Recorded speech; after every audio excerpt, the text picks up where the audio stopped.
আসসালামু আলাইকুম। জুম্মা মোবারক। সবাইকে জানাই পবিত্র জুম্মা মোবারক। আজকে পবিত্র জুমার দিন। ইন্না লিল্লাহি ওয়া ইন্না ইলাইহি রাজিউন। অত্যন্ত দুঃখের সাথে জানাচ্ছি যে আমার বয়সে অনেক বড়, কিন্তু অল্প কিছুদিনের জন্য কাছে পাইছি প্রিয় ভাই আক্কাস আলী ভাইকে। আজ পৃথিবীর মায়া ত্যাগ করে মহান আল্লাহ রাব্বুল আলামিনের ডাকে চলে গেছে পরকালে। আল্লাহ তার জীবনের সকল গুনাহ ক্ষমা করে তাকে বেহেশত নসিব করুক।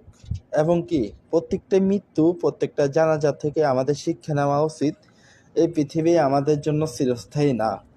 দুদিন আগে কিংবা পরে আমাদের সবাইকে এই পৃথিবী ছেড়ে চলে যেতে হবে। তাই জীবনে কি করছেন? তাই আমি প্রায় সময় একটা কথা বলে থাকি, মানুষ হইয়া ভবেতে আসিয়া মানুষের করিলাম কি। একটা কথা মনে রাখবেন, আমরা মুসলিম জাতি। পৃথিবীতে মুসলিম, অমুসলিম, হিন্দু, বৌদ্ধ, খ্রিস্টান সবাইকে মরতে হবে। ধর্ম যার যার, মৃত্যুর পরে সবাই আল্লাহর কাছেই হাজির দিতে হবে।